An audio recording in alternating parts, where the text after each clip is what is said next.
Nuestros conferencistas son expertos en distintas áreas del conocimiento a lo largo de este ciclo. Cada uno de ellos nos hablará de distintos temas a través de conferencias introductorias en temas de bioética y buena praxis científica. El doctor Jorge Linares Salgado realizó la licenciatura, la maestría y el doctorado en filosofía en la Facultad de Filosofía y Letras de la UNAM, todos ellos con mención honorífica. Es director de la Facultad de Filosofía y Letras de la UNAM, en donde es profesor de carrera titular B de tiempo completo, adscrito al Colegio de Filosofía de la misma facultad. Es miembro del Sistema Nacional de Investigadores del CONACYT en el nivel 2. Ha sido galardonado con la distinción Universidad Nacional para Jóvenes Académicos, el DUNJA, de la UNAM, el Premio Nacional de Filosofía de la Asociación Filosófica de México, el Premio de la Academia Mexicana de Ciencias y obtuvo el Premio Norman Sverdlin 2 ocasiones. Pertenece a la Academia Mexicana de Ciencias, al International Association of Bioethics, Asociación Filosófica de México AC y Colegio de Bioética AC de México. Muchas gracias por su asistencia y doctor, un gusto tenerlo en la facultad.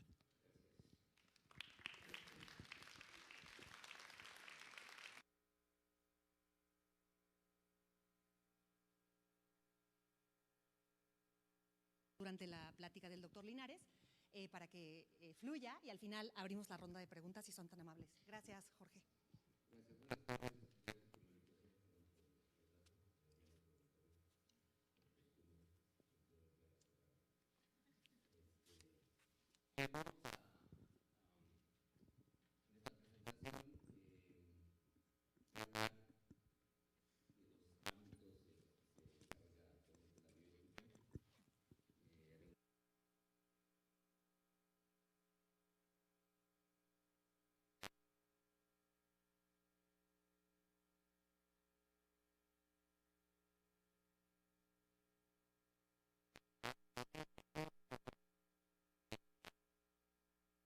Práctica, iba a poner ética práctica, pero la verdad es que la ética práctica es una redundancia.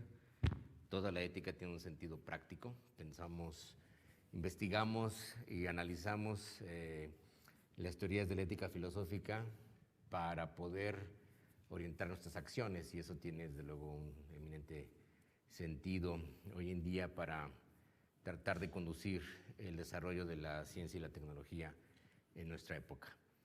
La bioética es así, ahora sí. La bioética es una forma de filosofía práctica o de ética. Es la filosofía práctica de las ciencias de la vida y de la biotecnología contemporáneas. Estudia y analiza y postula los principios y normas que deberían regular tanto la investigación, la experimentación, como la intervención técnica en los seres vivos, especialmente animales, y particularmente las intervenciones en los seres humanos, en todo el cuerpo humano, con lo cual tiene un ámbito muy amplio de interacción y de alcance, no solo desde el punto de vista teórico, sino también práctico. Como la definió Potter en sus inicios, digamos, disciplinarios en el siglo XX, la bioética es una ciencia de la supervivencia. Potter pensaba en un gran sentido ambiental, que la bioética sería una necesaria, adaptación de la especie humana a toda la comunidad biótica de nuestro planeta para preservar equilibrios ecológicos y para asegurar, sosteniblemente el desarrollo de la civilización en un planeta que desde luego es finito y que tiene variaciones naturales, pero que los seres humanos habían introducido ya en el último siglo y desde el desarrollo de la modernidad, contundentes y trascendentes afectaciones al medio ambiente.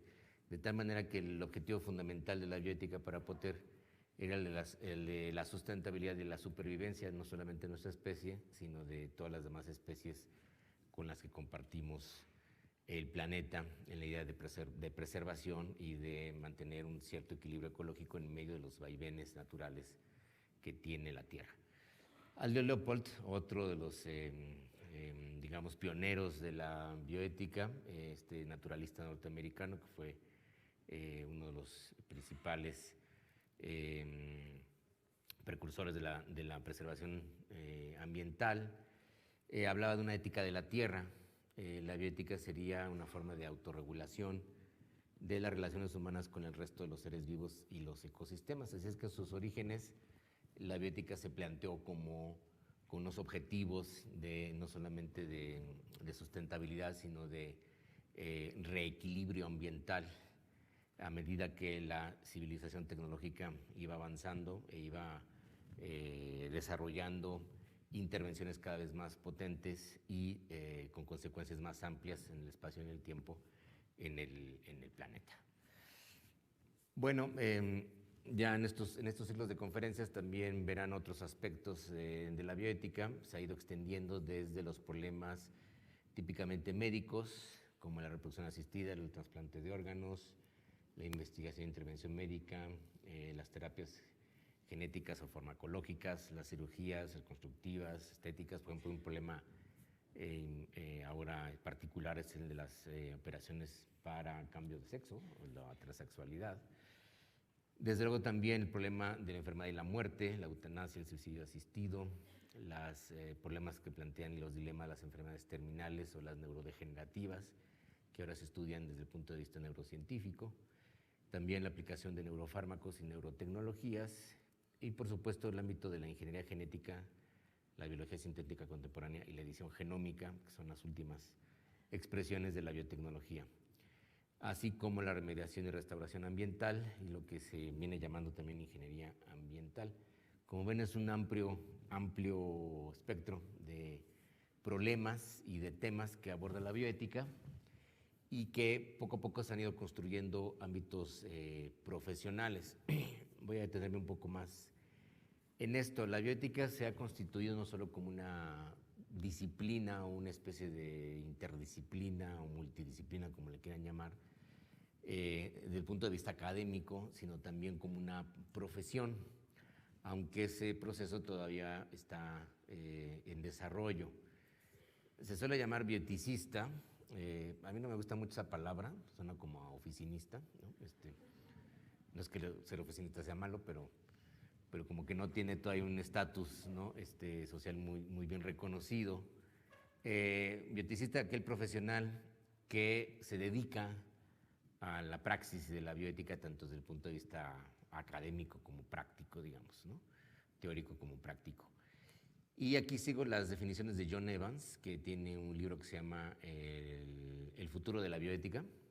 Es un sociólogo del conocimiento que analiza la bioética como cualquier otra disciplina científica o profesión en el mundo contemporáneo, y considera que se ha consolidado una disciplina, un ámbito profesional, cuando existe un método definido y un sistema de conocimientos abstractos que normalmente se aprenden y se transfieren en instituciones académicas como en la nuestra. Es decir, como una profesión, actualmente las profesiones pues, se estudian en las universidades o en instituciones de educación superior y no se aprenden simplemente por oficio o por transmisión directa como se hacía en el pasado. Tampoco, no soy yo, ¿verdad? Tampoco se aprende eminentemente práctica o intelectual, por eso es un sistema de conocimientos abstractos.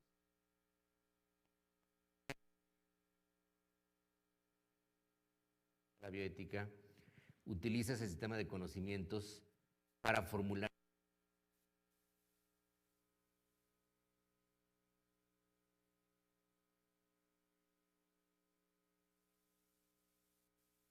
no se basan en sus valores, esto estoy tomando de Evans, o con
acuerdos.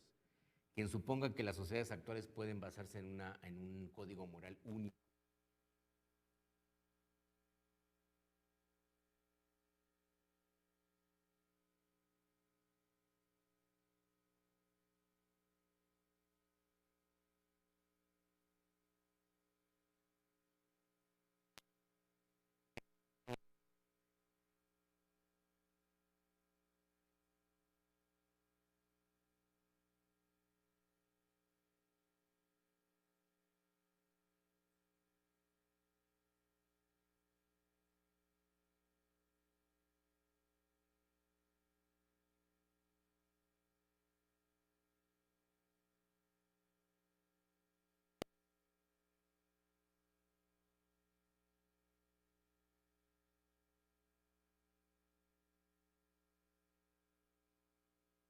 Argumentadas y basadas en aquellos valores que sean compartidos por todos o que pasen, digamos, una cierta prueba de al menos universalización, que puedan ser aceptados por diferentes comunidades por diferentes razones y no necesariamente ser compartidos de entrada o pertenecer solamente a una comunidad.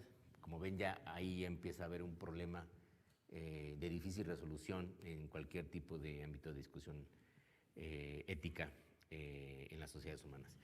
Y la verdad es que las discusiones éticas están por todo.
Entonces, en este ejemplo, igual con los temas sobre la reproducción asistida, ahora por ejemplo hay una gran discusión en varias partes del mundo sobre la gestación subrogada, ¿no? La idea de permitir o no los contratos.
Entonces, dice Evans que la profesión de la bioética se ha ido consolidando, hay un cuerpo de conocimientos, un sistema de conocimientos que se aprenden.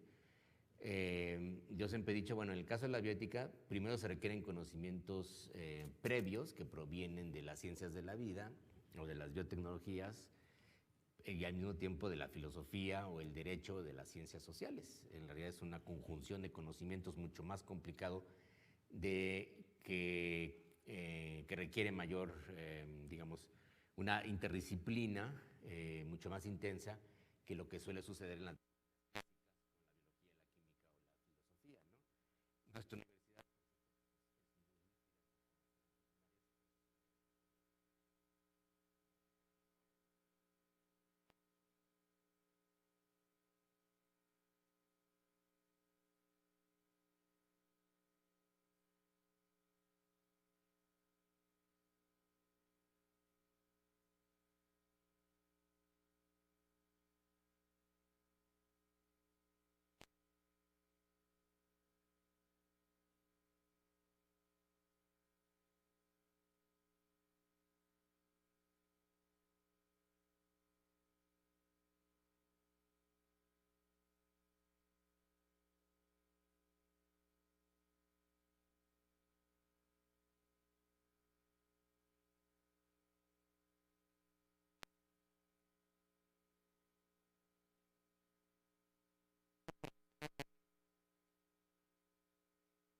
híbrido que no llega a ser un conocimiento exhaustivo de otras disciplinas, pero que sí en el lenguaje, sobre todo de la ética contemporánea y el análisis de grupos e instituciones, normas y valores, puede entonces empezar a trabajar para obtener resultados prácticos.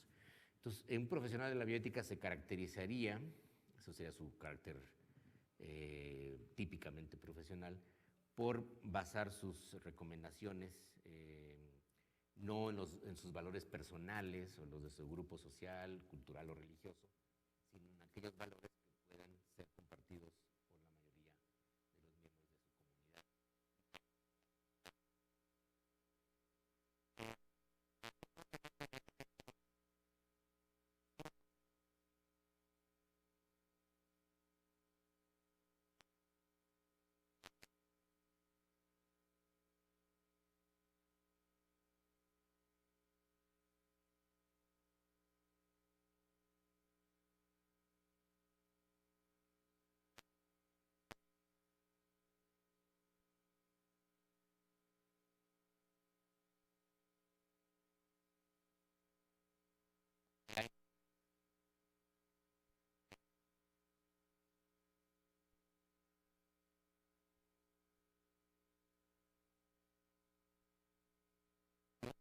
Claramente en el mundo occidental existe una bioética confesional, principalmente cristiana, ¿no? Principalmente católica en países como el nuestro.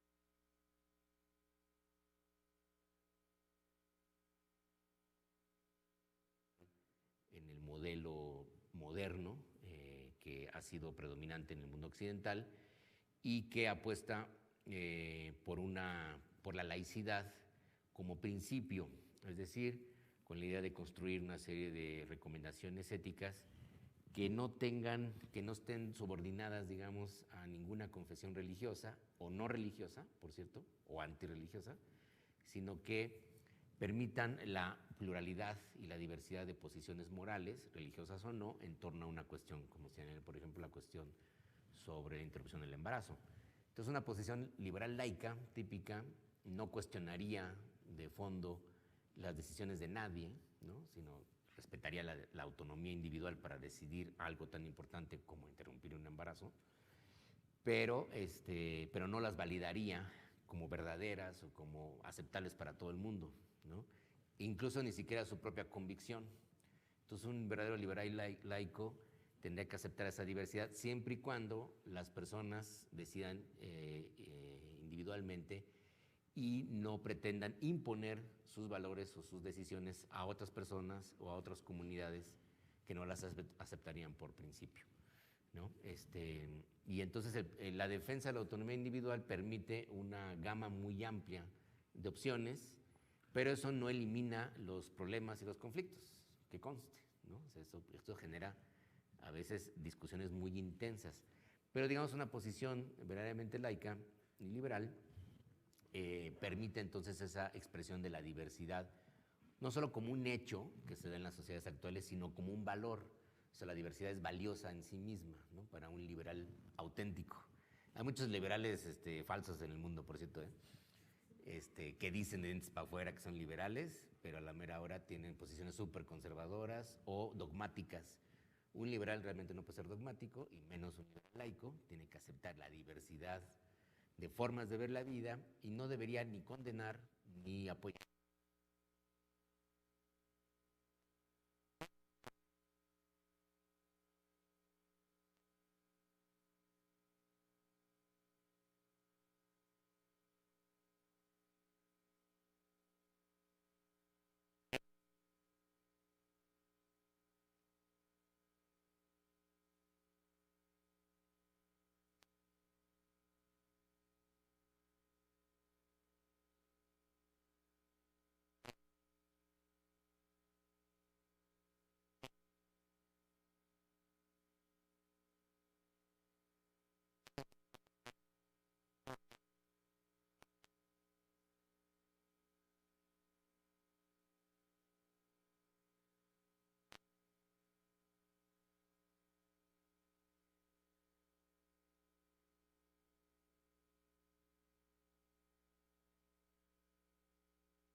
Pone a la opinión moral de su comunidad, ¿no? Porque la presión y la coacción del grupo hace que todo el mundo diga, sí, sí, los Pumas, los Pumas, los Pumas. Y no es cierto, mucha gente no tendría quizá una simpatía natural, una afición, o quizá por compartir valores familiares. Mucha gente, las decisiones sobre a qué equipo irle de fútbol tienen que ver con tradiciones familiares.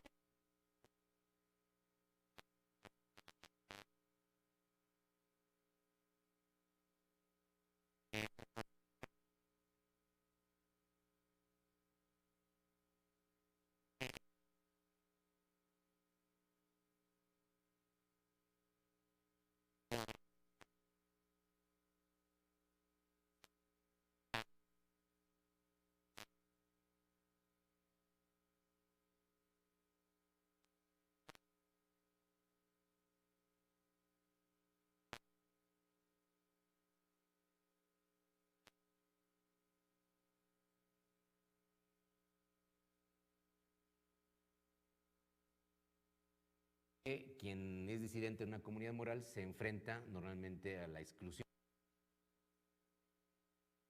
al ostracismo dentro de una comunidad, y eso ya no se vale en una sociedad liberal supuestamente democrática como pertenece la nuestra, ¿no? Nadie debería ser excluido por razones de no compartir ciertos valores que no son fundamentales con su comunidad.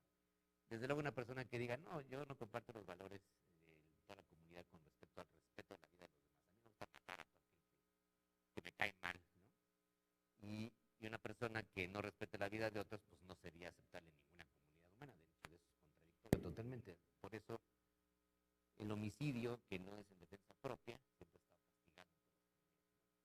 No se vale, es una regla fundamental de la convivencia, aquel que ejerce una violencia extrema, tiene la intención de eliminar a cualquier miembro del grupo o a cualquier congénere, incluso a los de otro grupo. Pero pasa en la historia de la humanidad que el matar a los de otro grupo parecía no solamente aceptable, sino deseable y además obligado, ¿no? Y eso también ha sido uno de los temas más fuertes en la historia de la ética en nuestra especie. Bueno, mi tesis es que en la bioética, sobre todo en la bioética contemporánea, tiene que haber un componente liberal, como ya lo dije, porque lo contrario no puede responder adecuadamente a toda la sociedad o a esa diversidad de valores y de comunidades morales, ni defender los valores y los principios de las minorías morales y culturales que siempre existen en una sociedad. Las sociedades actuales, y siempre fue así, no son homogéneas, tienen grupos minoritarios, y de hecho el principio de la democracia en cualquier sociedad que se precede serlo es que las minorías no pueden ser ni sometidas, ni aplastadas, ni exterminadas. Deben ser respetadas como tales, y el principio de la democracia es que cualquier minoría puede convertirse cualquier día en mayoría, ¿no?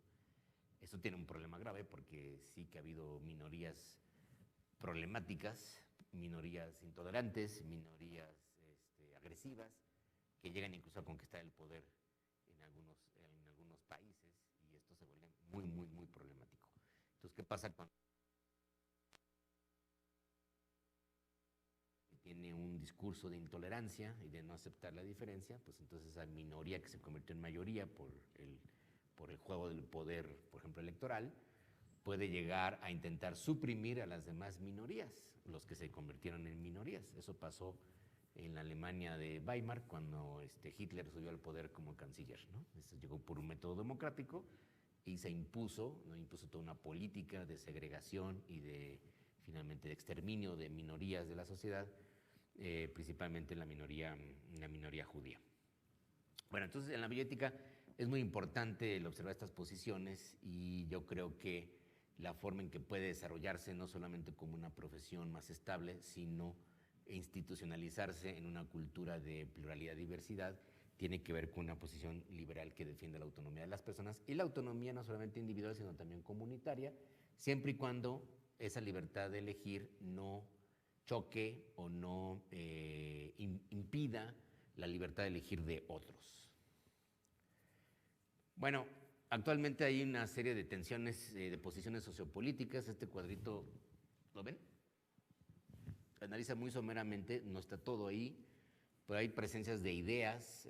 Finalmente las posiciones políticas se forman a partir de ideas, y esto genera ideologías en el sentido marxista, que finalmente son concepciones del mundo, y en la bioética también se dan este conjunto de representaciones colectivas que tienden a veces a idealizarse, ¿no? No solamente son ideas, sino ideales, que cuestionan a los grupos y que se convierten en objetivos de los grupos.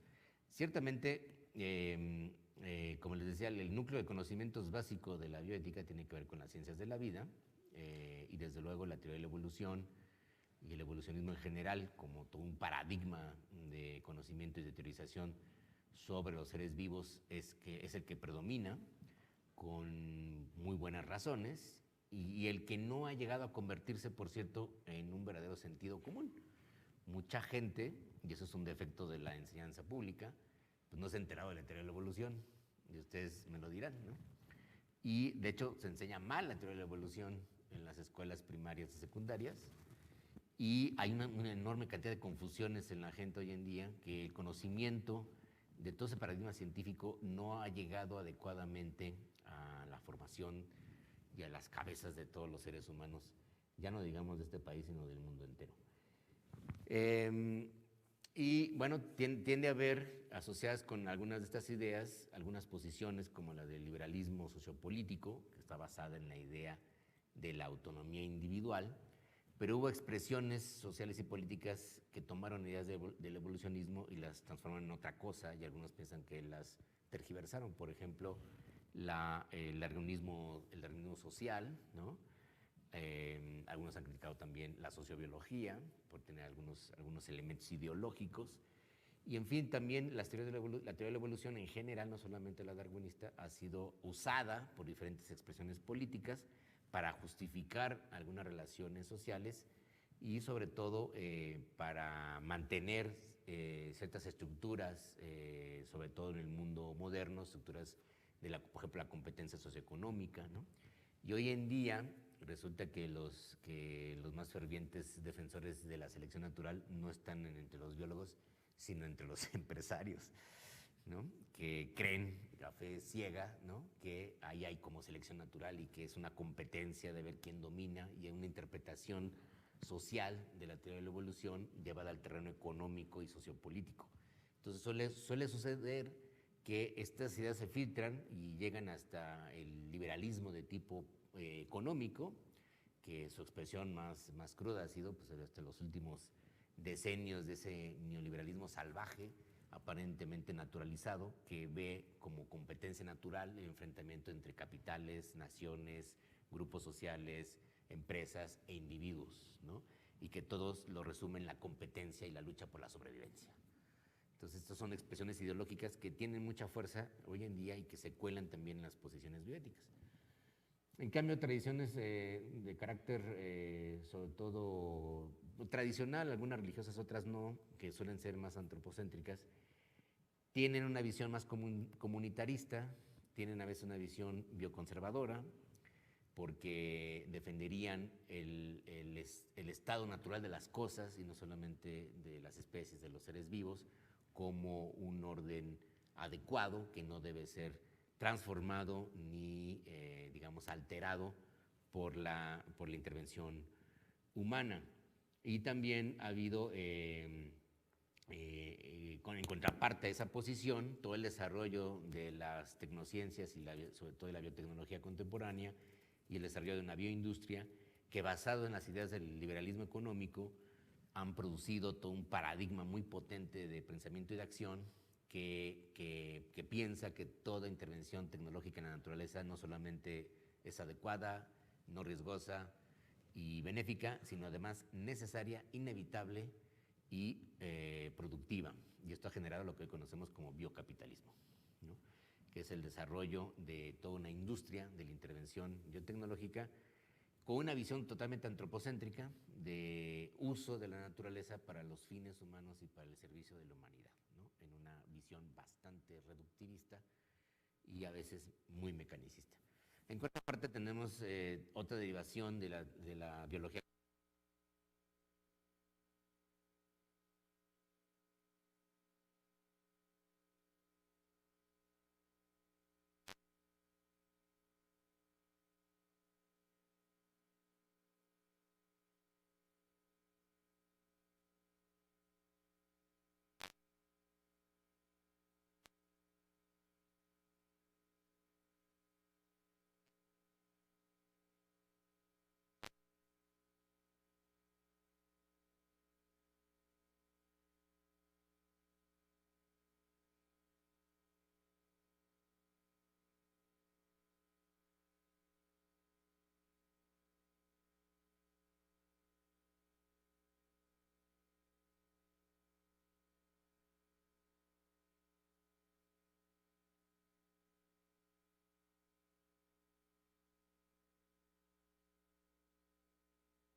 no es sencillo establecer, demarcar posiciones en muchos de los temas bioéticos. Entonces, Una persona puede fluctuar en diferentes posiciones. Este cuadrante se puede mover en los 4, de acuerdo con el tema en cuestión. Entonces hay gente que, por ejemplo, con respecto a la cuestión de la interrupción del embarazo o de la reproducción asistida, pues ubicarse en el terreno más liberal, ¿no? Y en cuanto a la cuestión ecológica, puede ubicarse en una posición más bioconservadora.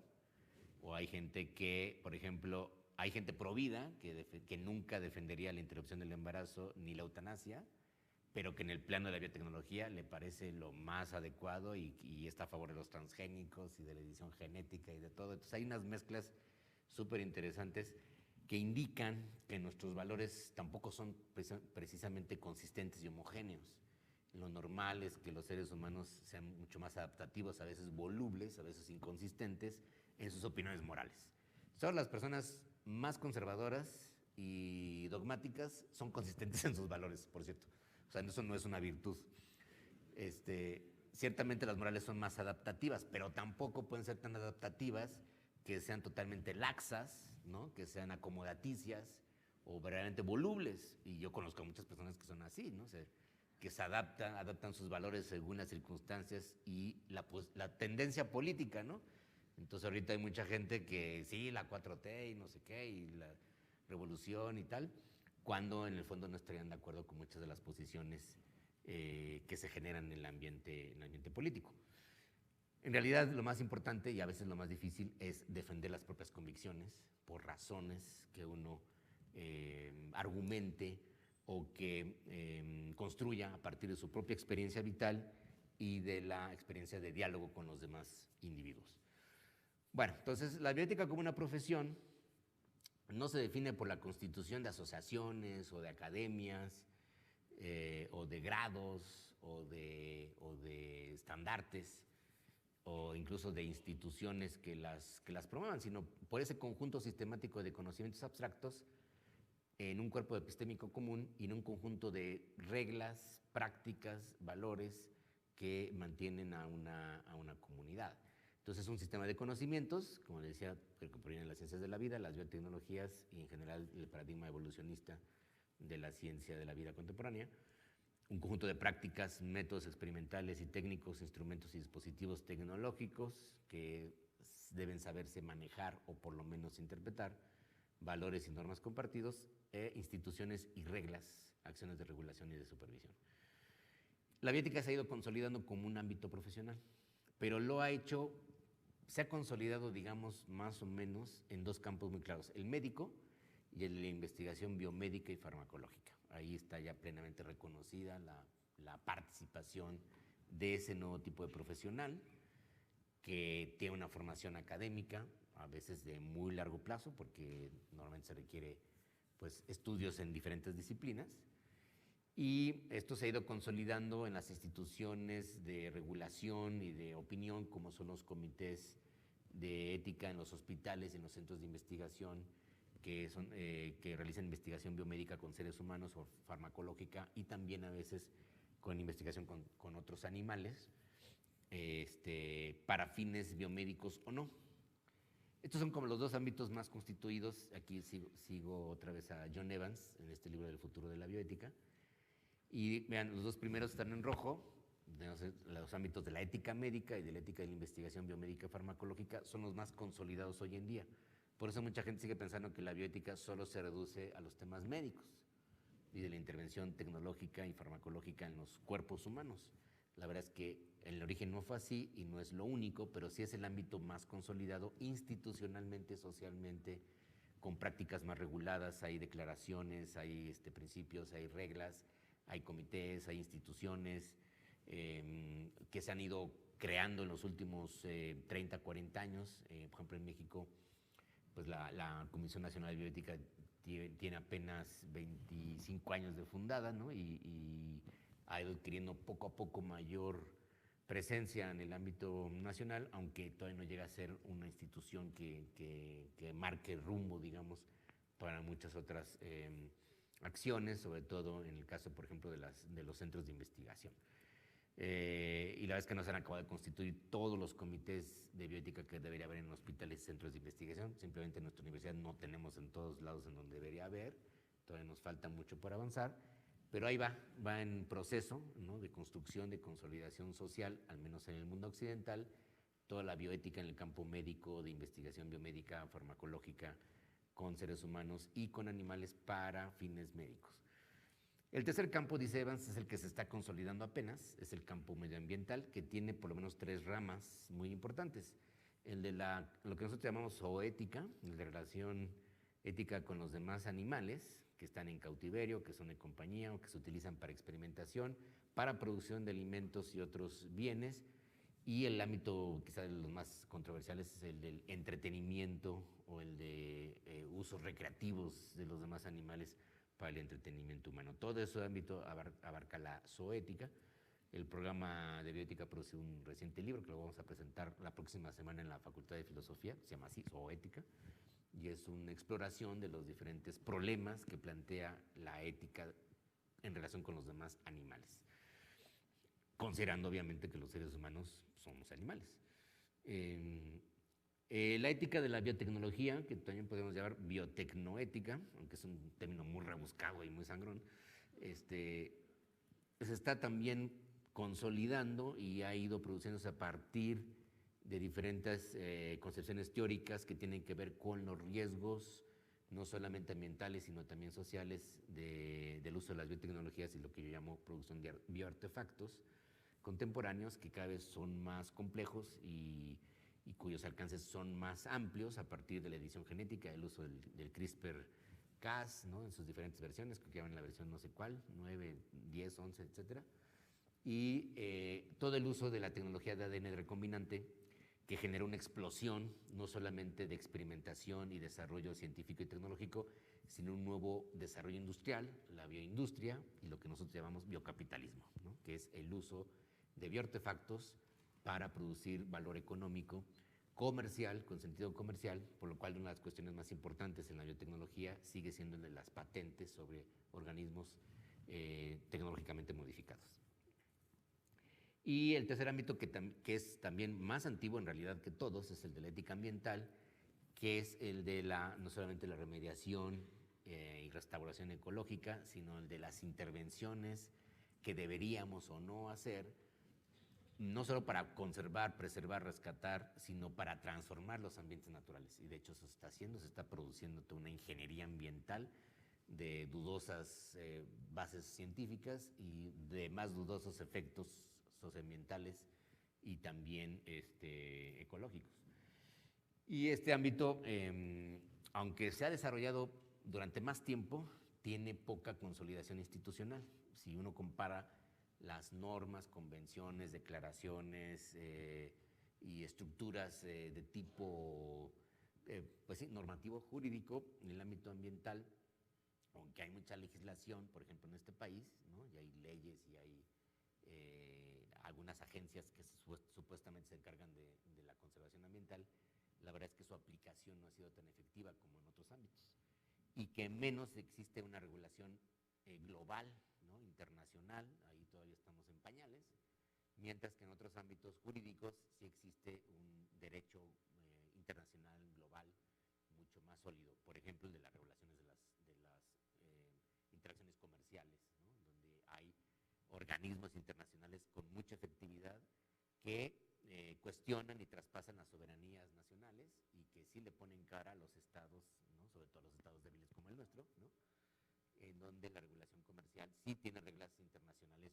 muy estrictas y muy duras, ¿no? En cambio, la regulación ambiental es súper laxa y no es una prioridad de ninguna nación hoy por hoy en el planeta, y por eso estamos como estamos, ¿no? Ante los problemas del cambio climático y la pérdida de biodiversidad, que son uno de los grandes problemas ambientales actuales, se ve claramente, y eso muchos ecólogos sufren al respecto, de la impotencia de las regulaciones político-jurídicas en el mundo y de falta de acuerdos internacionales para regular adecuadamente y mantener o preservar los ambientes naturales hasta donde sea posible. El cuarto ámbito que también se está desarrollando se conoce como neuroética, es uno muy específico, que es el de las intervenciones en el cerebro humano y en el conjunto del sistema nervioso.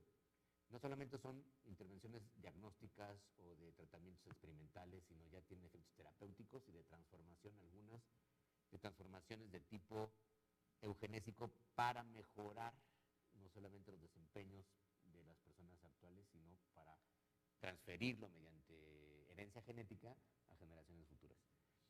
Y esto también se ha venido desarrollando con la ética informacional y el uso de datos personales, entre los cuales están los datos genéticos, que ahora se comercian y se difunden prácticamente sin regulación adecuada por todo el planeta.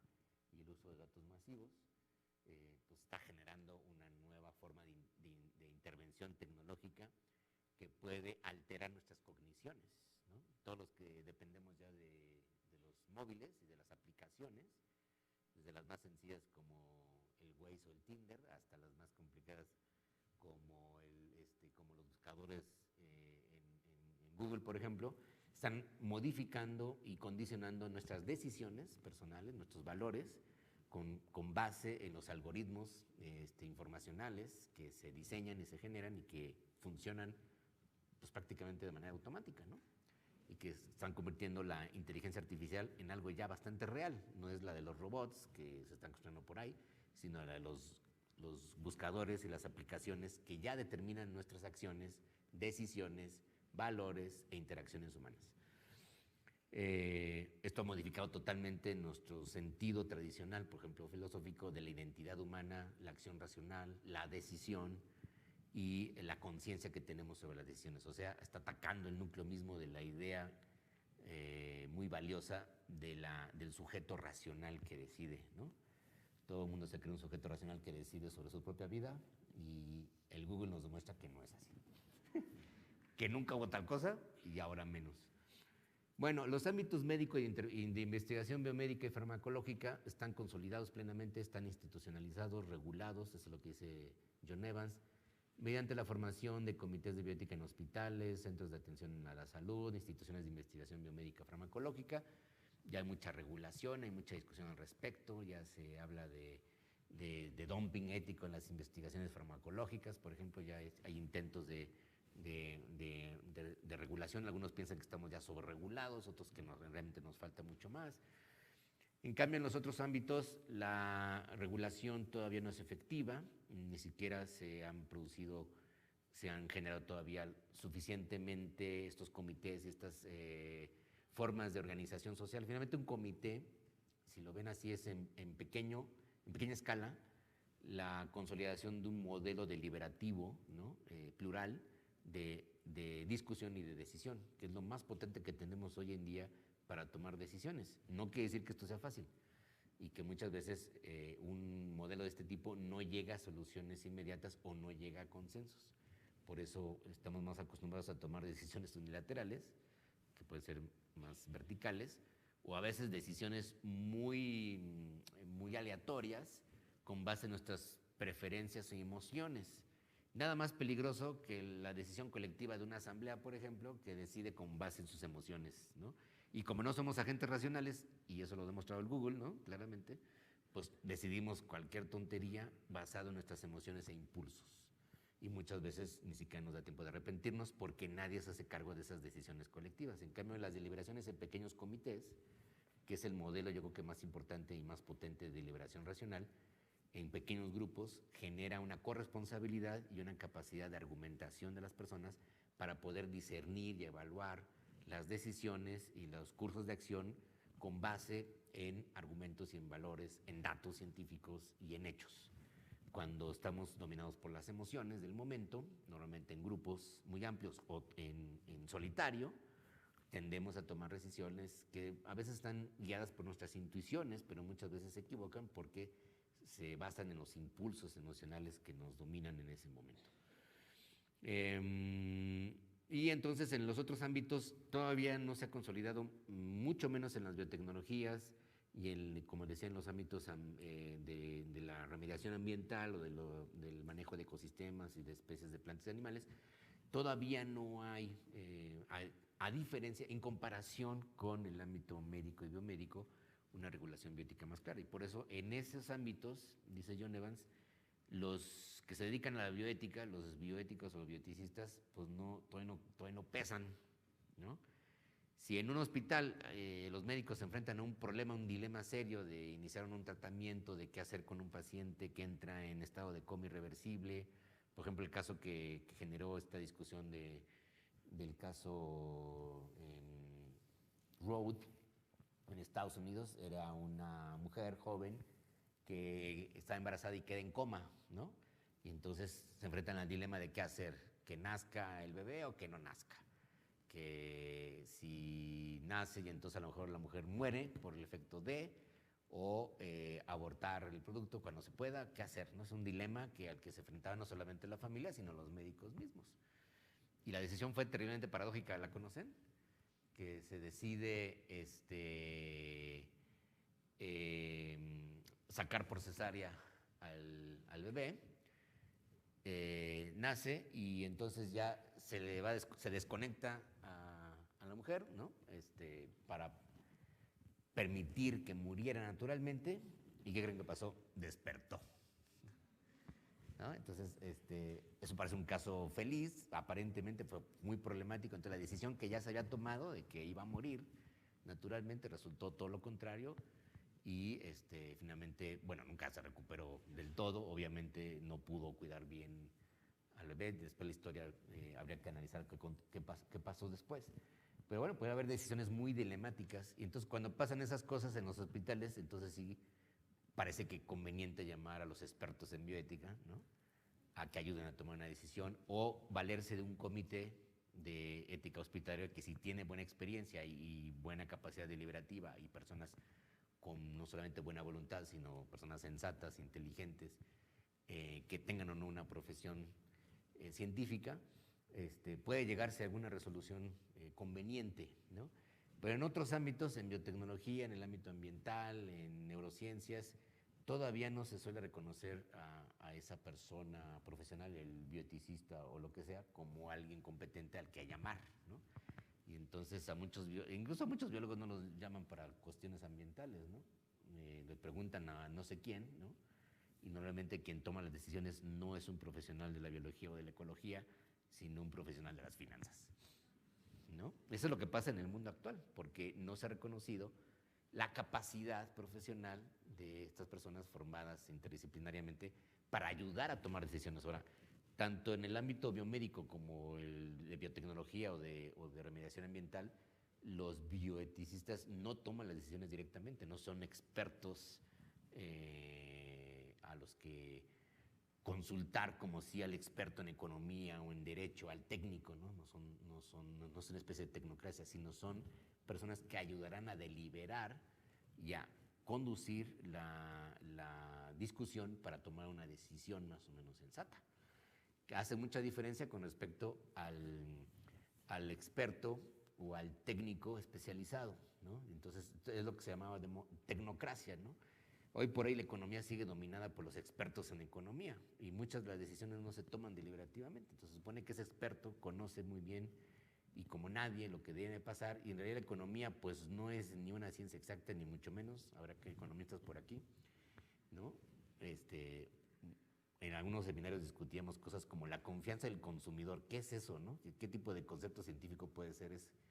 ¿Y cómo se mide? Se mide con encuestas de si la gente se quiere comprar una lavadora, un coche o hacer un viaje, ¿no? Porque casi siempre es una apuesta a futuro, ¿no? Y lo peor es comprar, por cierto, los viajes al último momento, porque entonces lo único que vas a conseguir son ofertas fraudulentas o precios inflados, ¿no? Entonces la planeación de un viaje implica toda una confianza en la economía.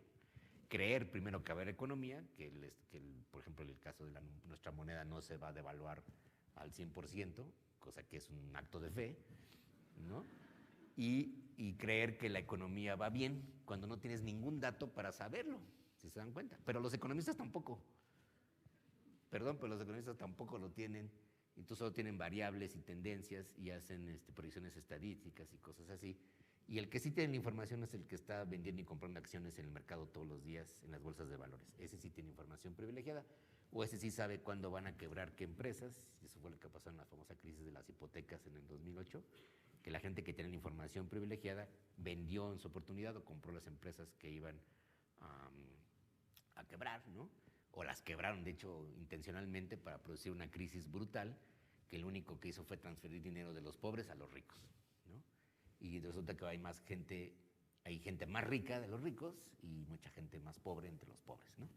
Gracias a ese enorme fraude descomunal que sucedió en el 2008 con el manejo de estos fondos de riesgos, estos hipotecas y seguros que tienen cálculos financieros ahí sí muy precisos, ahí sí hay una ciencia muy exacta que permitía predecir cuándo se iba a producir el estallido de esa inflación, ¿no? de la venta de seguros y de casas que se dio en todo el mundo, incluso también en México.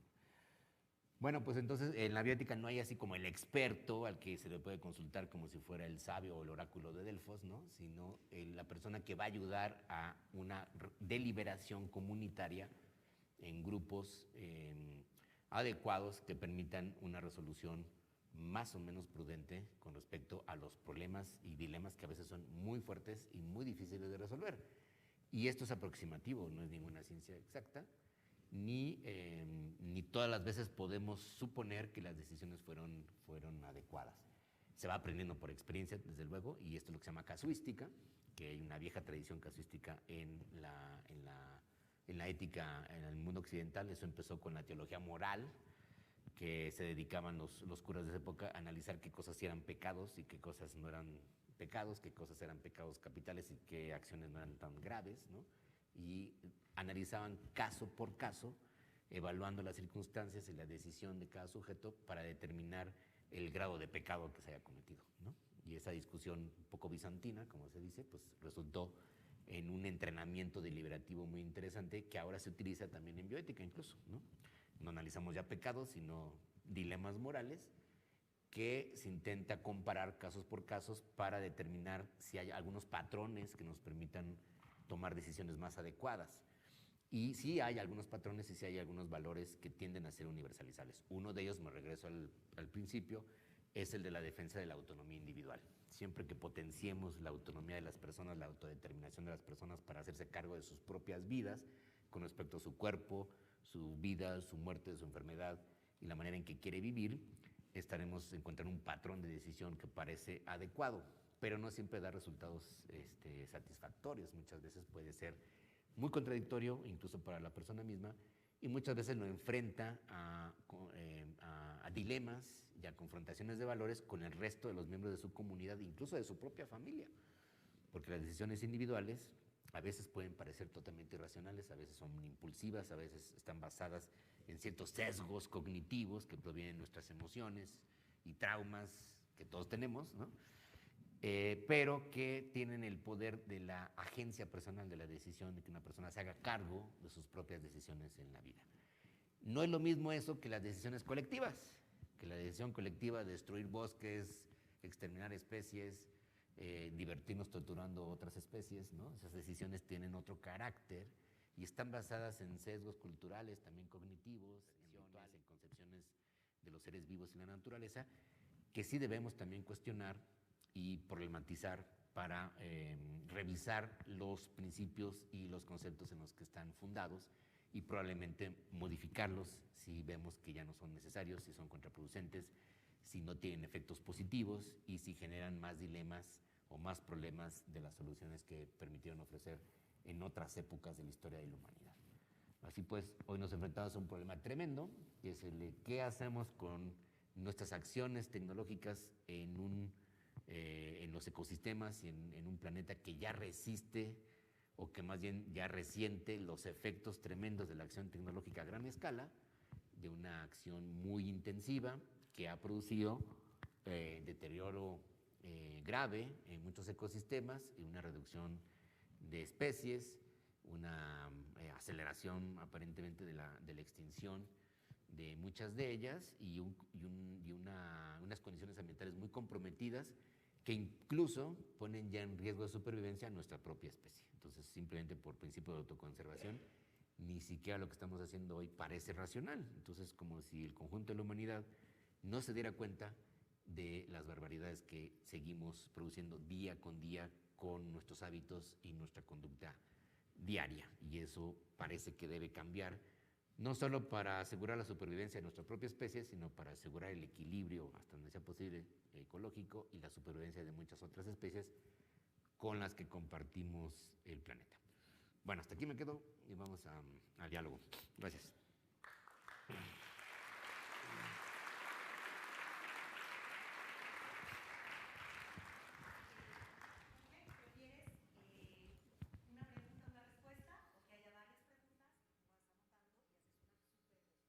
Depende de qué tan graves sean.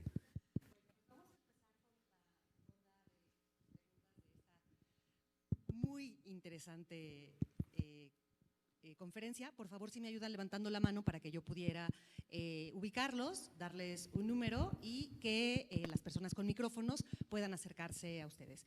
1, 2. Nada más tenemos 2. Estuvo muy claro todo lo que dijiste, Jorge. Sí.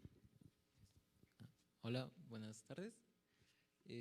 Bueno, había mencionado usted que, o sea, actualmente no hay como algún grupo que practique la ética ambiental en el país, pero entonces, bueno, no sé, o conoce algún, no sé, organización o algo que empiece con esto, o si no, ¿qué se puede hacer para que comience? Gracias.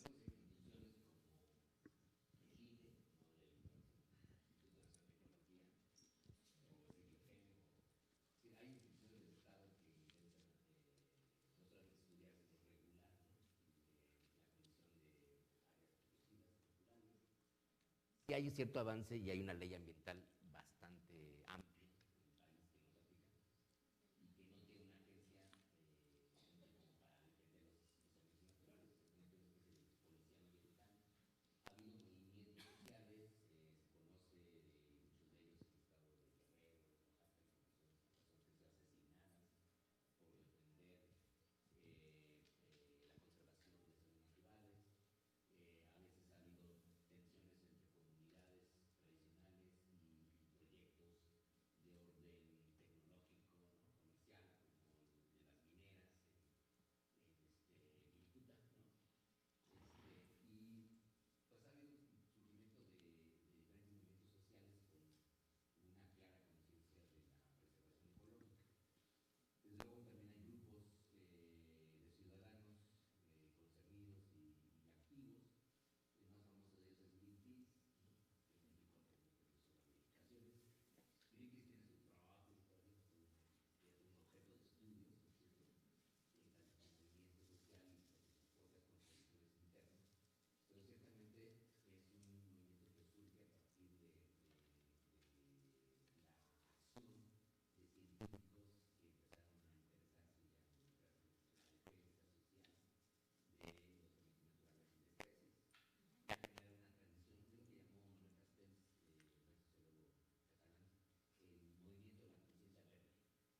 Es un movimiento social muy importante que empieza a surgir en pues en los finales, digamos, en la cuarta parte del siglo XX, alrededor de los años 70. Es un movimiento bastante reciente, pero los primeros movimientos conservacionistas surgieron en realidad a finales del siglo XIX, principios del XX. En México hubo conservacionistas muy importantes, uno de ellos el Gran Legrand, que tiene una avenida que hizo el Gran Legrand, y fue uno de los principales ingenieros forestales que se interesaron en preservar los bosques, las aguas, los ecosistemas, ¿no? Con una idea de preservación hacia el futuro. Porque ya observaban que el proceso de industrialización en México iba a acabar con todo ello y acabó con todo ello, ¿no? Simplemente la Ciudad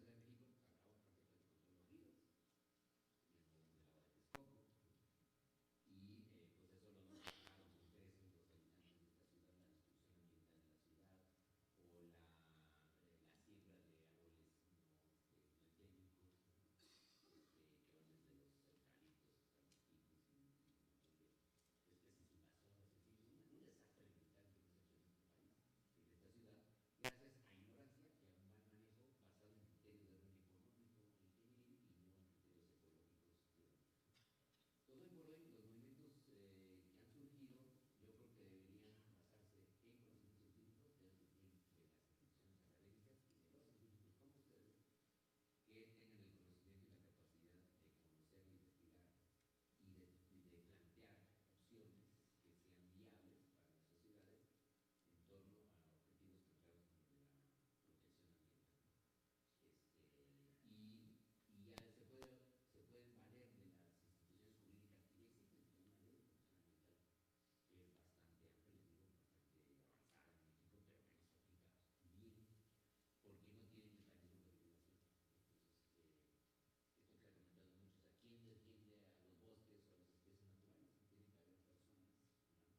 país que más o menos tienen cierta regulación sobre las farmacéuticas, no lo hay equivalente en realidad, yo creo que sí es un hecho, en el campo de la supervisión ambiental, ¿no? Y la vigilancia sobre las empresas. ¿Se acuerdan de ese anuncio de este partido verde que decía que quien contamina que pague, como si fuera tan simple, ¿no? Bueno, y eso es realmente una muy mala política. No, simplemente no contamines, no destruyas, ¿no? No que pagues por destruir. Eso ha sido la concepción economicista de la naturaleza como un bien capitalizable, un bien económico. Eso es un error gravísimo, es una visión antropocéntrica que se critica desde la bioética. Gracias, doctor. Muy interesante su plática. Quisiera hacer un par de precisiones técnicas. Ajá. Y un comentario, uno o dos comentarios. La primera es que, pues usted mencionó cuando habló de Leopold de la preservación. Realmente Leopold es considerado el padre de la conservación ambiental y hay que tener clara la diferencia entre preservación y conservación.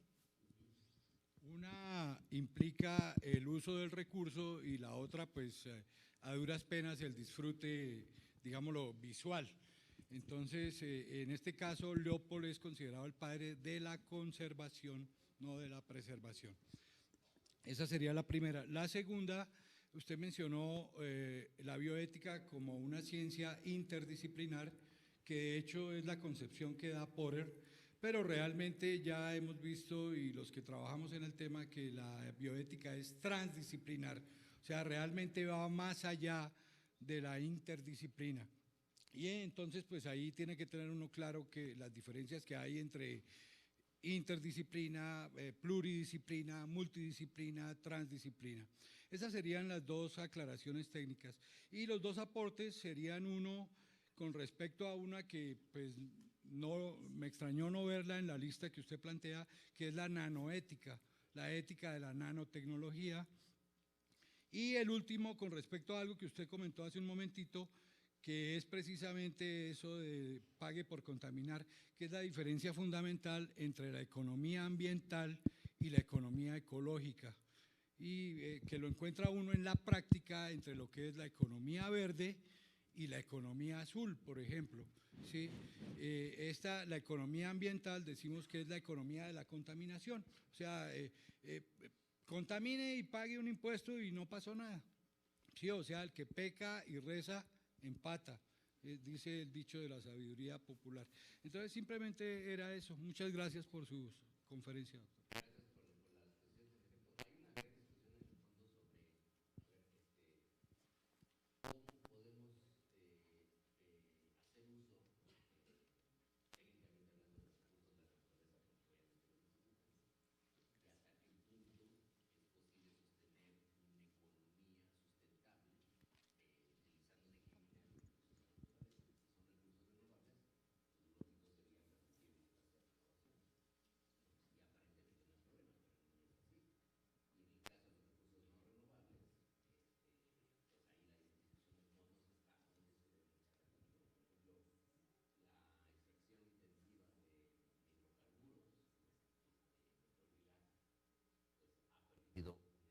Tecnológica.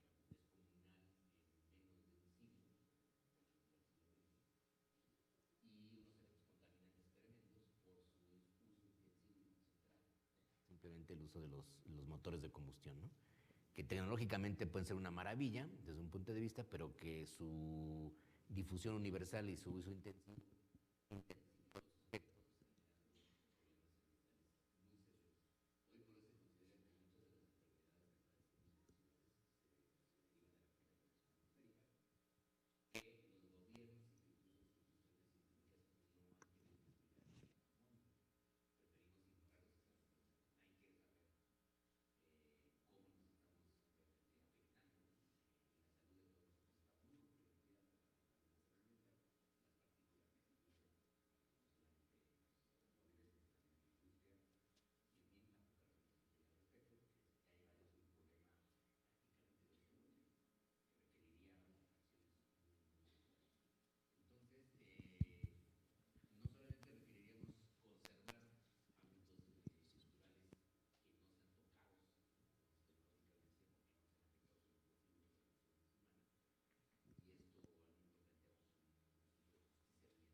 Buenas tardes, doctor. Siempre es un gusto escuchar su plática.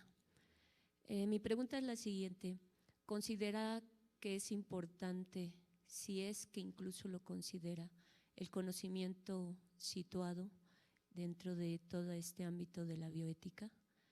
Y partiendo de ello, puesto que la bioética está en un contexto histórico, ¿cuál sería la importancia de la perspectiva de género desde la ciencia, incluso desde la filosofía, para la bioética?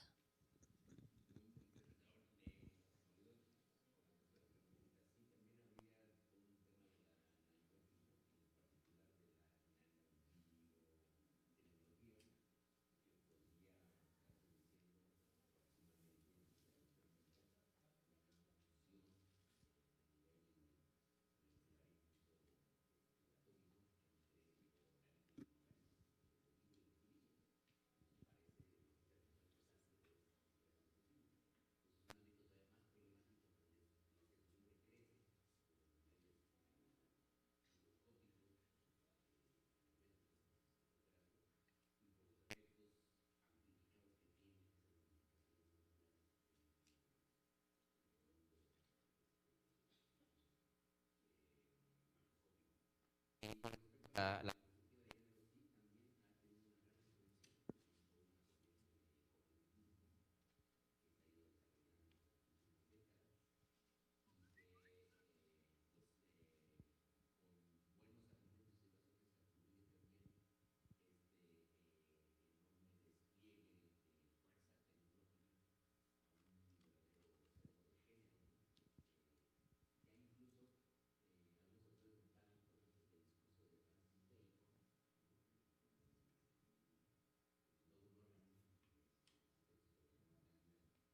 hablaba de que la naturaleza era como una gran madre a la que había que arrancarle los secretos, ¿no?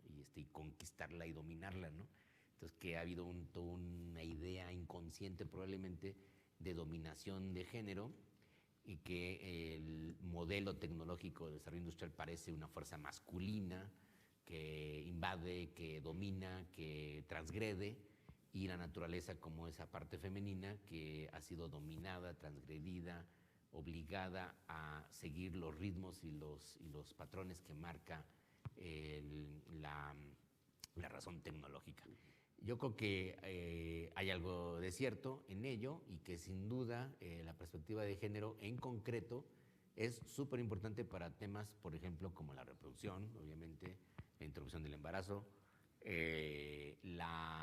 la cuestión de la ética del cuidado, ¿no? Hubo una discusión hace unos años, una filósofa, Carol Gilligan, planteó que había una diferencia de género fundamental y que, digamos, tendencialmente o si quieren estadísticamente, las mujeres eran más aptas para cuidar a los demás y que no solamente han sido encargadas tradicionalmente del cuidado de los otros, los hijos, los enfermos, los ancianos y los inútiles, ¿no? Que a veces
desaparecer gente, ¿no? Ya me dirán de los policías de Ayotzinapa, ¿no? De Cocula eran, ¿no? Entonces, parece haber una cierta diferencia entre las reacciones emocionales entre hombres y mujeres, que hasta dónde es el producto de la cultura y de la tradición patriarcal y hasta dónde no, y hasta dónde sí podría haber una diferencia basada en las reacciones neurobiológicas. No lo sabemos a ciencia cierta, y todavía hay una discusión bien interesante, controversial, sobre si hay o no diferencias sustantivas en la forma, en la configuración de los cerebros de mujeres y de hombres, ¿no? Que tendrían que ver con las hormonas y con el desarrollo embrionario y tal y cual.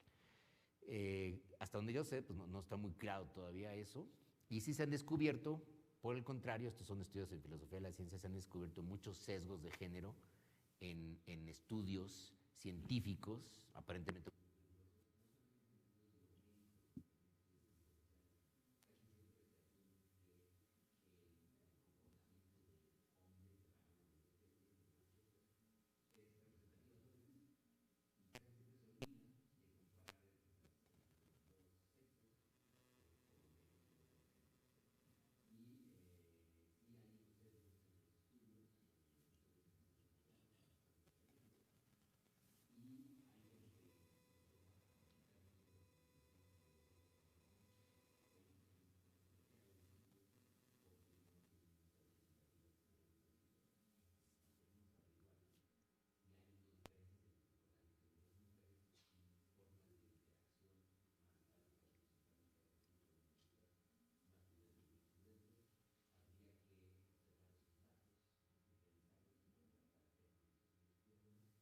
Para entonces nunca perder de vista el punto de vista de las mujeres, el punto de vista femenino, o lo que se ha considerado genéricamente, o sea, en sesgos de género, una visión femenina, que suele asociarse con una visión más empática de los demás seres vivos, del cuidado, de la precaución, de la prudencia, y que por lo menos en la cultura occidental el arrojo, el riesgo y el afán de dominación y de lucro tiene que ver más con esos impulsos típicamente masculinos, pero aún no está muy claro hasta dónde. Entonces, síntesis de la respuesta, sí es muy importante una perspectiva de género en temas que tienen que ver con la salud de las mujeres, desde luego. Lo más importante es qué piensan y qué deciden las propias mujeres sobre sus propios cuerpos. Y segundo, en estas discusiones sobre los sesgos cognitivos que tenemos en la especie, pues habría que siempre observar y monitorear y evaluar, cuantificar las respuestas diferenciadas que hay entre hombres y mujeres para poder indagar si de veras hay diferencias importantes y si nos convendría más tomar el punto de vista femenino en muchas cuestiones de bioética, sobre todo ambiental, que además, al fin y al cabo, tienen que ver con la empatía que podemos desarrollar con otros seres vivos, ¿no?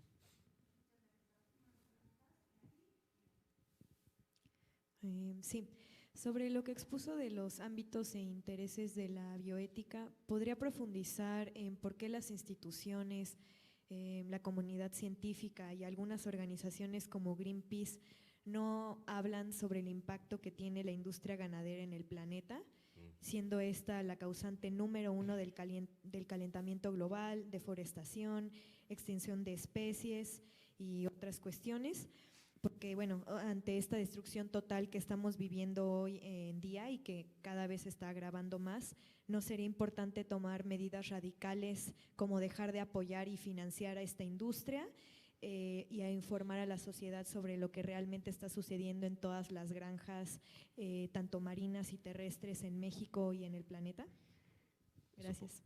Supongo que también viste Cowspiracy, creo que también la pasaron en el programa de bioética, ¿no? Que es el documentalista, que no recuerdo su nombre, plantea esa hipótesis bien interesante de que probablemente hubo una especie de alianza política, ¿no?, entre el movimiento ecologista estándar tipo Greenpeace y los ganaderos del mundo para evitar que se cuestionara la industria cárnica, ¿no?, la industria de la ganadería industrializada, la ganadería industrializada en el mundo. En efecto, se sabe muy bien por datos duros que el efecto de contaminación ambiental es tremendo, que la industria ganadera, sobre todo de la producción de carne de vacuno y de otras especies de mamíferos, pero también de aves, genera mucha contaminación, problemas de salud, simplemente las epidemias de gripes, ¿no? Tienen origen en el manejo poco adecuado y sustentable de las granjas aviarias en Oriente, sobre todo en China, ¿no? Y es muy probable que de ahí se hayan generado estas gripes híbridas, ¿no? Que tarde o temprano van a atacar a la especie humana. Los virólogos creen que eso va a ser así, no saben cuándo y no duermen por estar aterrorizados de cuándo va a surgir la próxima epidemia. Y todos los demás no nos enteramos y vivimos como si nada, creyendo que la humanidad es resiliente a cualquier tipo de nuevos virus, ¿no? Ahora bien, aquí se plantea una cuestión de fondo que muchas veces es como uno de los puntos límites y controversiales en muchas de las cuestiones bioéticas, porque por un lado la cuestión de qué comer, de cómo alimentarnos, seguiría siendo una cuestión de decisión personal o comunitaria, ¿no? Que no solo se asocia con gustos culturales o con tradiciones, sino también con condiciones ambientales en las que se generan las comunidades, en regiones del planeta en donde no había una gran diversidad de animales, pues se comían más vegetales, ¿no? Más plantas, o se comía lo poco que se podía comer, ¿no? En América, pues antes de la llegada de los colonizadores europeos, pues que yo sepa no había vacas, ¿no? Ni cerdos, y solo había guajolotes y unas cuantas especies que no eran tampoco muy apetecibles, y la dieta no era tan cárnica, ¿no? Eso cambió, y ahora, por ejemplo, sí se registran cambios culturales muy, muy fuertes, por ejemplo en China, que se asume un modo de vida occidental, y los chinos creen que el modo de vida occidental tiene que ver con comer hamburguesas, ¿no? Y hacer asados en sus patios traseros, ¿no? En sus casas modelo gringo, porque además que tienen mucho espacio, y entonces están comiendo carne como locos, ¿no? Y están generando una presión sobre el mercado, una demanda mayor de granos transgénicos, de la industria ganadera y del mercado internacional de la carne, ¿no? Que esto ha generado unas enormes ganancias para esa industria y un aumento de la demanda impresionante como nunca antes en la historia de la humanidad. O sea, piensen nada más que de repente 200 o 300 millones de personas que no comían carne, por lo menos de vacuno, empezaron a comer carne por asumir un modo de vida occidental, ¿no? Entonces, un proceso de transculturización pues, muy extraño y muy lamentable ha tenido unos efectos ecológicos garrafales en la historia reciente de la humanidad. ¿Qué debería suceder al respecto? Entonces, algunos han planteado que la cuestión de la dieta ya no es un asunto de decisión personal que no tenga consecuencias, no solamente en el presente, sino en el futuro, obviamente, y que estamos comprometiendo la sustentabilidad de otros seres humanos y desde luego de muchas otras especies. Por tanto, se vuelve una cuestión ética, ¿qué comer? Nada más y nada menos, ¿no? O sea, yo cuando era chico, pues eso no se planteaba, ¿no? O sea, y las mamás nos decían, come esto y come aquello, ¿no? Y come carne, huevo y leche, ¿no? Que lo que se decía porque era el discurso de la industria de generar mayor producción y consumo de carne, huevo y leche, ¿no? Y ahora pues resulta que el exceso de carne, huevo y leche sabemos que tiene efectos perniciosos en la salud humana, en las enfermedades cardiovasculares, el aumento ¿cómo se llama?, de la obesidad, del colesterol, en fin, y desde luego todos los excesos han tenido consecuencias negativas. Y hoy por hoy se plantea como una cuestión bioética, ¿qué debemos comer? Otra vez les recomiendo un libro de mi colega Jorge Rickman, que se llama, ¿cómo se llama? Ahorita me voy a acordar, pero algo así como Comerse el Mundo, ¿no?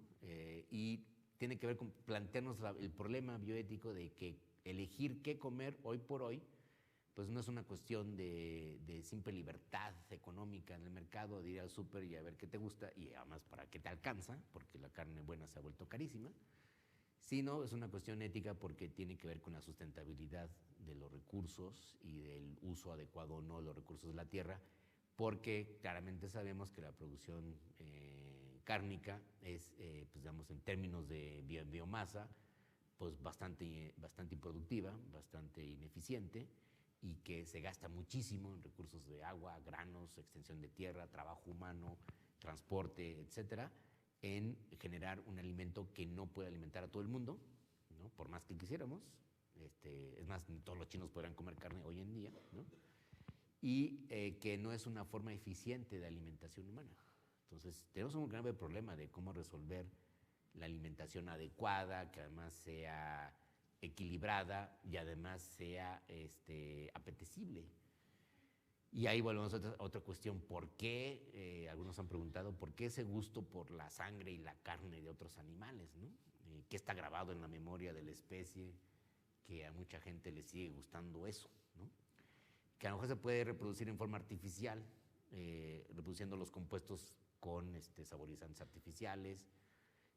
Un experimento que se ha venido desarrollando y cada vez mejorando es el de producir carne sintética, que es producir el tejido cultivándolo uno a uno, sin animal y sin tener que matar y sin tener que desangrar animales, ¿no? Y esto eliminaría varios de los problemas ecológicos y además bioéticos, como el de matar animales para comer, porque, bueno, que el hecho de que en la naturaleza la gran mayoría de los animales carnívoros tengan que matar para comer, no significa que nosotros tengamos que seguirlo haciendo, ¿no? Y si lo pudiéramos hacer técnicamente, a lo mejor sería una buena utilización de biotecnologías, pero que todavía no está muy desarrollado y no se puede estandarizar. De tal manera como un experimento de la primera hamburguesa sintética, de carne sintética, que producir 250 gramos de carne costó algo así como $500,000 euros. Pues nadie lo puede pagar, ¿no? Ni Zuckerberg con sus millones podría darse el lujo de esa excentricidad. Pero se cree que puede hacer una biotecnología adecuada. Algunos piensan que tiene riesgos inherentes que no están bien investigados. Por ejemplo, el de desarrollar un crecimiento celular descontrolado que pueda transmitirse por algún mecanismo, no sé exactamente cómo, a quien lo consuma. Y entonces, bueno, se cuestiona hoy en día que el tema de la dieta se vuelve una cuestión bioética y una cuestión social. Elegir qué comer ya no es nada más un asunto de gustos, de preferencias, sino una cuestión que tiene efectos a futuro y que solemos no ver esos efectos a futuro. Por cierto, parte de nuestra herencia biológica es que somos muy malos para anticipar el futuro. Por eso nos encanta adivinar y nos encantan los juegos de azar y todo eso, porque nunca podemos. Y los humanos siempre hemos tenido graves problemas para planear. Y más en países como el nuestro, quién sabe por qué, ¿no? No se nos da eso de planear. Y lo cierto es que muchos de los efectos ambientales son a largo plazo, y no los vemos, no los sentimos, y por tanto lo que no vemos y sentimos, pues no nos importa.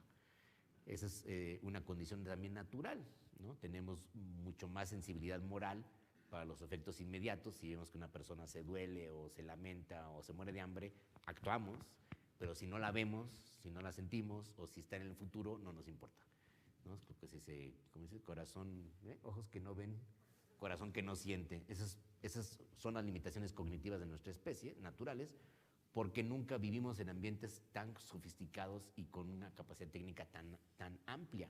Hoy por hoy esa capacidad técnica se extralimitó y los efectos pues no los vemos, no los sentimos y tenemos que hacer un esfuerzo de mediación intelectual para reconocer el efecto a futuro, ¿no? Que es como hacernos cargo o que nos importe la vida de seres humanos que ni siquiera existen todavía. Ya no digamos los que existen ahora, que los podemos ver en la internet, ¿no? Y en videos y todo eso, porque en realidad no están allí presentes como para afectar nuestras vidas directamente, aunque a veces sí.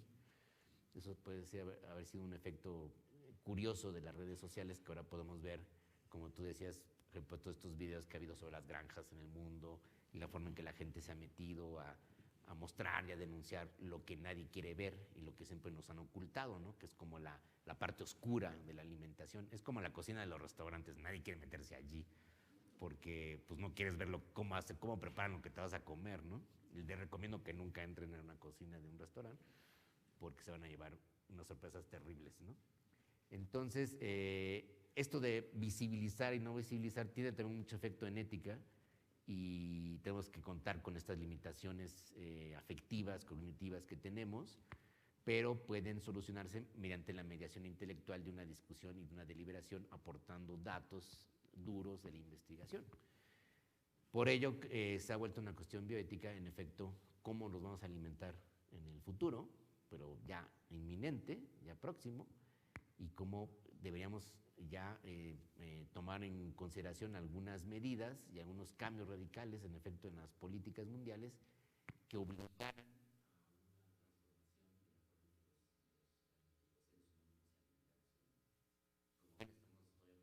de ello, y a lo mejor no tanto, porque si no podemos todavía preservar los espacios naturales, menos nos vamos a convencer de la necesidad de cambiar las formas de producción alimenticia.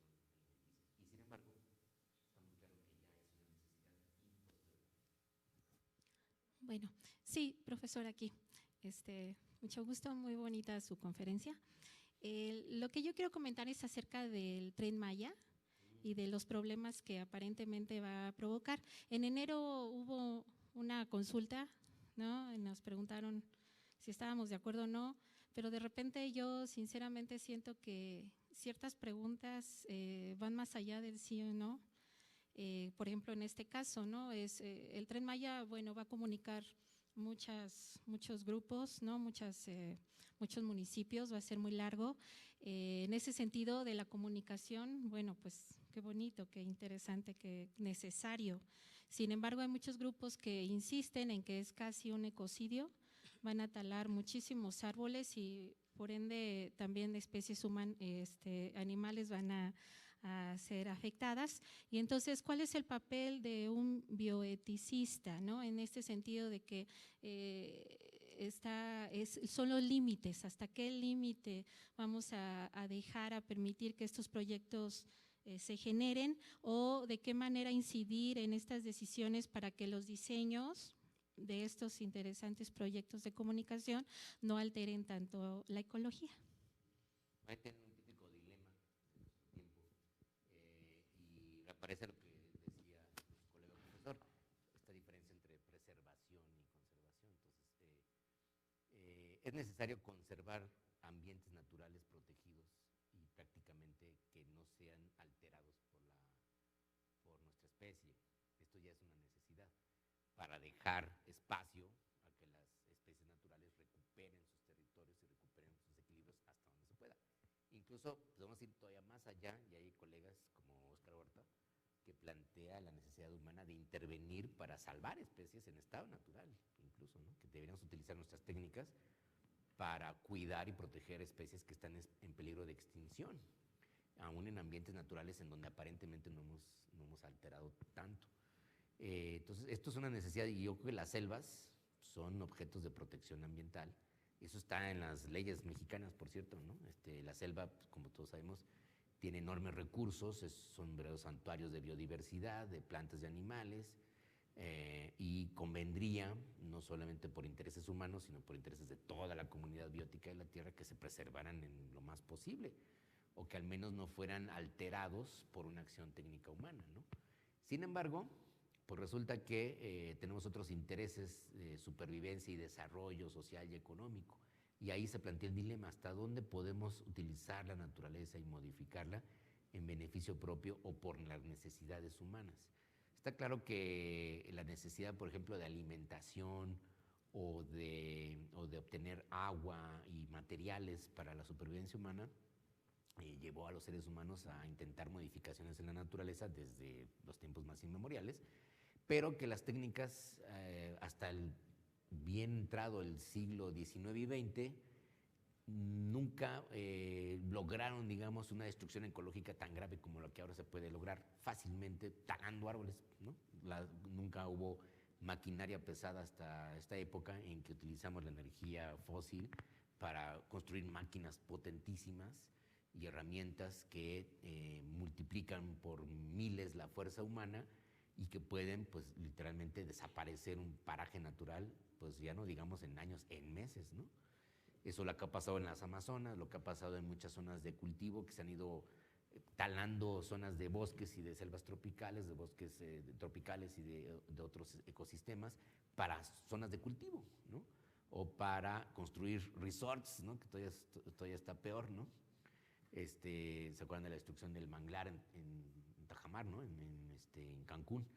Y bueno, esto muestra la ineficacia, a veces la inoperancia, la omisión y a veces la corrupción de la manera en que el Estado opera sus propias leyes en México, ¿no? O sea, un país que tenemos la suerte de tener prácticamente todos los ecosistemas de la Tierra, ¿no?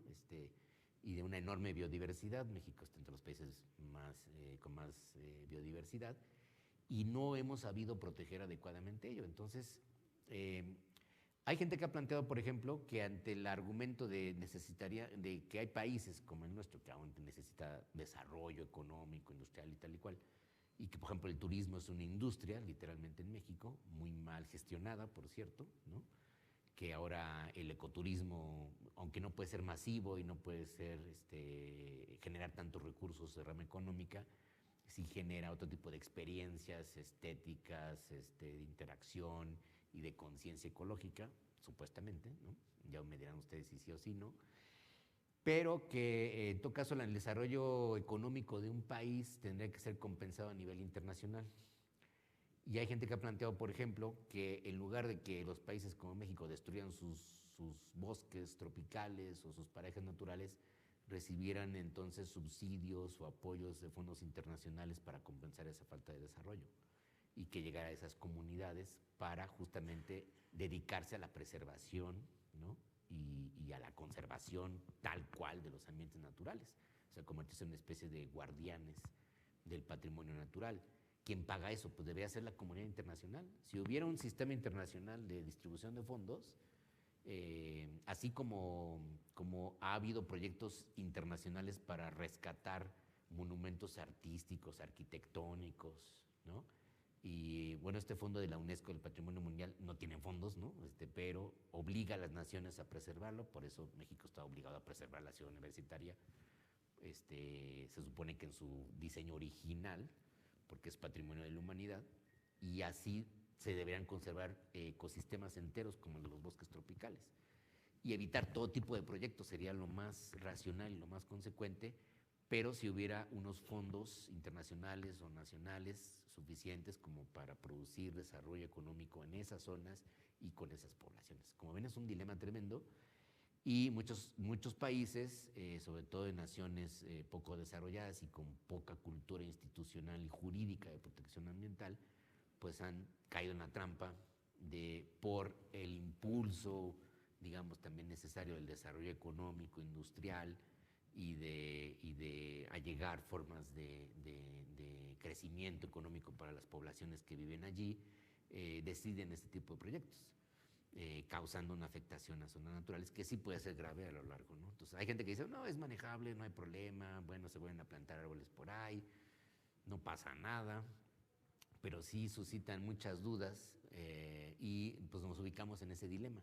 Y muchas veces caemos en esa trampa, ¿no? De desarrollo tecnológico, económico, industrial, o el hambre, ¿no? O la destrucción de la humanidad. Y es una falacia. Es una falacia plantearlo así.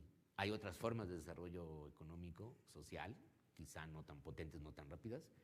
Y sí está claro que no hemos aprendido todavía en países como el nuestro a conservar los ecosistemas más valiosos que tenemos. No quiere decir que haya ecosistemas no valiosos, todo ecosistema es valioso en sí mismo, ¿no? Pero desde luego que hay zonas en donde hay menos diversidad o hay zonas en donde ya de por sí está destruido o está dañado y que sería imposible recuperarlo, entonces allí es donde habría que construir en todo caso estos sistemas. Y por otro lado, pues la geografía del país pues ha sido un obstáculo. Fíjense que hay un patrón.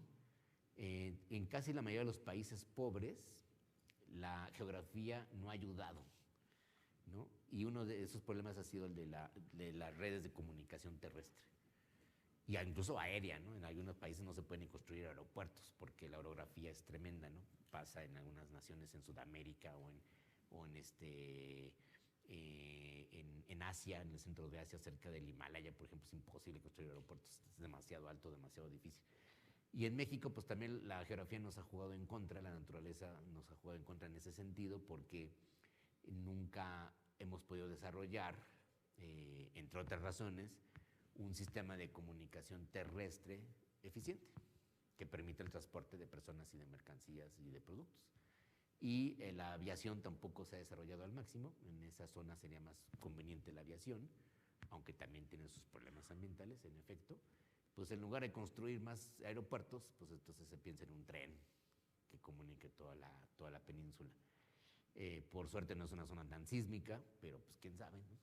Y sí tiene una serie de problemas ese proyecto.